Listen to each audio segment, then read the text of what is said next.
katika dhulma kubwa mno na zaidi ambao anaidhulumu nafsi yake muislamu katika miezi hii mitakatifu al-ishraka billahi azza wa jalla, ni kumshirikisha Allah aliyakuwa ametukuka.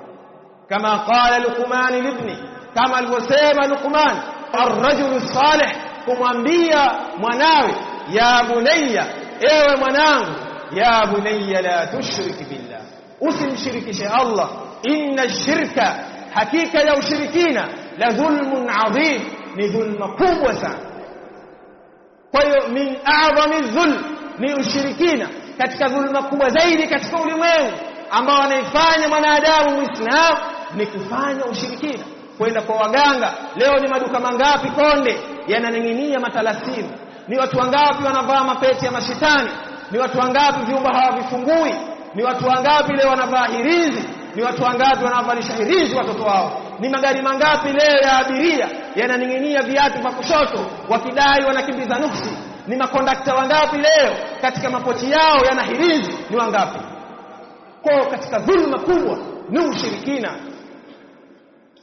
فالإشراك بالله عز وجل عباد الله, نقول شركش الله سبحانه وتعالى هو أعظم خطيئة, ndio dhambi kubwa zaidi. وهو لا يغفره الله تعالى لصاحبه إن مات عليه, na ndio dhambi ambalo kama mtu atakufa nalo dhambi hilo Allah hamsamehe yule ambaye atakayekufa na dhambi ya ushirikina.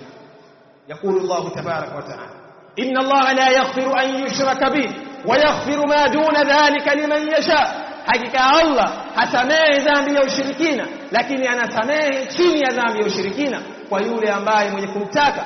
Kwa yoyote atakayekufa hali ya kuwa hajatubia, akafa hali ya kuwa ni mushrik, ni motoni milele. Ndio maana mmoja katika washairi akasema, wa atharu shirki idha alimtahu kalkhuldi fi jahannami hadirtahu, na athari ya ushirikina lau ungejua wewe muislamu kuhusiana na kukaa motoni milele ungejitahadharisha na ushirikina. Leo wachezaji wangapi, matimu mangapi ya kijingajinga tu mwetu yanaroga, yanakwenda kwa waganga. Wana benchi la ufundi, usione benchi la ufundi ati wana manyundo na misumari, hapana, ni mijishirikina, ni miganga ipo pale, wanamshirikisha Allah katika mambo ya upuuzi, katika mambo ambayo hayana faida. Timu za huku nyumbani wapata faida gani basi baada ya kupatana miguu? Na wala si haramu kufanya mazoezi, lakini watu wasichupe mipaka kuna kumshirikisha Allah subhanahu wa ta'ala. Ibadallah, hili ni onyo la kutokuidhulumu nafsi, na ziko nyingi katika maasi.